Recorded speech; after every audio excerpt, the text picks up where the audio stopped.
नमस्कार छात्रों, Saint Norbert higher secondary school Damoh से मैं हिंदी शिक्षिका आप सभी का स्वागत करती हूँ। आज मैं आपके लिए कक्षा 8वीं विषय हिंदी का पाठ 5 सिपाही लेकर आई हूँ। यहाँ हम कविता का अध्ययन करेंगे। कविता का अध्ययन करने के पहले हम सबसे पहले शब्दार्थ देख लेते हैं। शब्दार्थ यहाँ बनीता। बनीता का अर्थ होता है नारी या स्त्री। सुत। सुत का अर्थ होता है पुत्र। विभव। विभव ऐश्वर्य, धन, दौलत। मसी। मसी का अर्थ होता है स्याही। ठिकरी मिट्टी का ढेला, तुच्छ वस्तु। विजय बिटप। विजय रूपी वृक्ष को खिलते देख। बिकच। बिकच का अर्थ होता है खिला हुआ या विकसित। क्षितिज। क्षितिज का अर्थ होता है वह स्थान जहाँ पृथ्वी और आकाश मिलते हुए दिखाई दें। तिमिर। तिमिर का अर्थ होता है अंधेरा। अंधेरा। तिमिर का अर्थ होता है अंधेरा। शोणित। शोणित का अर्थ होता है खून या रक्त।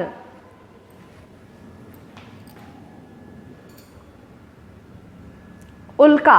उल्का का अर्थ होता है टूटते हुए तारे या मटियाल। न्योछावर। न्योछावर का अर्थ होता है कुर्बान या समर्पित। रीत। रीत मतलब होता है रीति। विजन। विजन मतलब होता है निर्जन।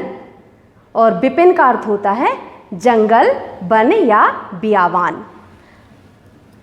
कविता के शब्दार्थ के बाद हम कविता का उद्देश्य देखेंगे। इस कविता को पढ़ने का हमारा उद्देश्य है समाज में को सैनिकों के बलिदान के प्रति जागरूक करना, सैनिकों की कठिनाइयाँ, जुझारूपन और देश प्रेम को समझाना या समझना, निस्वार्थ भावना से हमारी रक्षा करने वाले सैनिकों के त्याग को याद रखना, वर्तमान पीढ़ी में देश और देश रक्षकों के प्रति कृतज्ञता, सम्मान और प्रेम का भाव जागृत करना।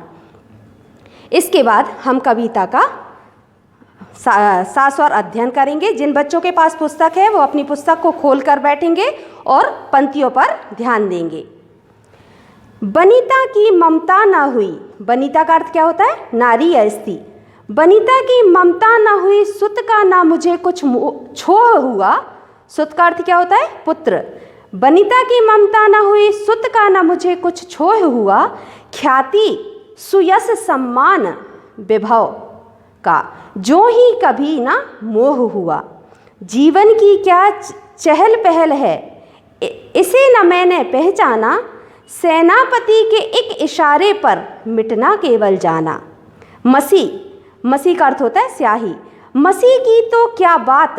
मसी की तो क्या बात, गली की ठिकरी मुझे भुलाती है। ठिकरी का अर्थ क्या होता है? मिट्टी का ढेला। ठिकरी भी मुझे भुलाती है, जीते जी लड़ मरूं, मरे पर याद किसे फिर आती है। अब इन पंक्तियों का हम भावार्थ देखेंगे। यहाँ सैनिक कह रहा है कि ना मुझे ना स्त्री की ममता है और ना मुझे पुत्र से अलग होने का दर्द है। नाम, यश, वैभव का भी मुझे कोई मोह नहीं। जीवन के राग रंग खुशी मैंने कभी नहीं भोगी। मैं तो केवल अपने सेना नायक के इशारे पर जान देना जानता हूँ। कवियों की कलम की स्याही की तो क्या बात है, मैंने गली की मिट्टी भी कभी मुझे गली की मिट्टी ने भी मुझे भुला दिया है। मैं अपने देश के लिए लड़ते हुए कुर्बान भी हो जाऊं तो मुझे कोई याद नहीं करता। इसके बाद अगली पंक्तियां हैं। इतिहास में अमर रहूं, इतिहास में अमर रहूं, ऐसी मृत्यु नहीं मेरी। विश्व छोड़ जब चला, भुलाने लगती फिर किसको देरी। जग भूले पर मुझे एक सेवा धर्म निभाना है। जग भूले पर मुझे एक बस सेवा धर्म निभाना है। जिसकी है यह देह, उसी में इसे मिला मिट जाना है।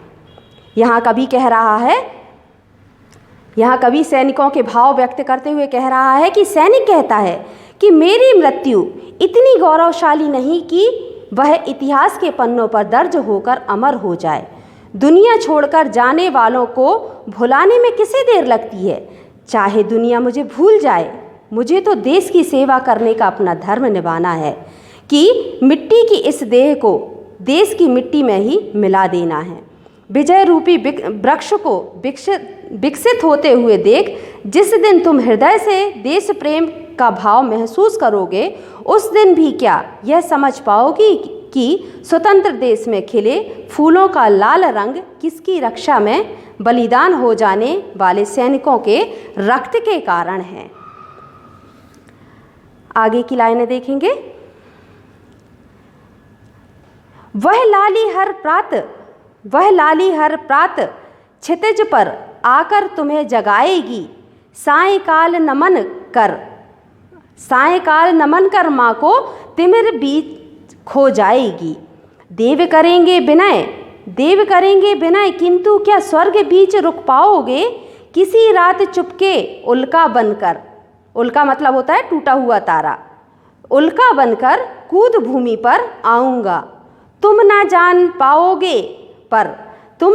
पाओगे पर मैं रोज खिलूँगा इधर उधर, कभी फूल की पंखुड़ियाँ बन, कभी एक पत्ती बनकर।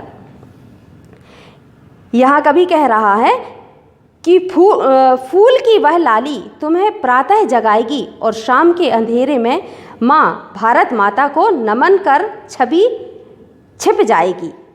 अर्थात मैं रोज पृथ्वी पर जन्म लूँगा और रोज उसके लिए बलिदान दूंगा। मृत्यु के बाद देवताओं के विनय करने पर भी मैं स्वर्ग में रुक नहीं पाऊंगा। किसी रात्रि में उल्का के रूप में पुनः पृथ्वी पर आऊँगा, तुम्हें पता भी नहीं चलेगा और मैं रोज फूल या पत्ती बनकर इस पृथ्वी पर जन्म लूँगा। न्योछावर में एक फूल पर जग की ऐसी रीत कहाँ। रीत मतलब रीति, और न्योछावर का अर्थ होता है कुर्बान होना या समर्पित होना।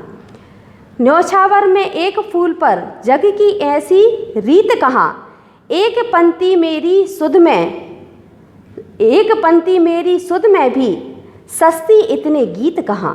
कविते देखो बिजन विपिन में बने कुसुम का मुरझाना।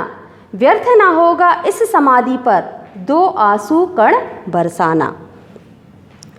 यहाँ कवि कह रहा है कि सिपाही कहता है कि संसार की ऐसी रीत नहीं कि मुझ पर एक फूल भी न्योछावर कर दें।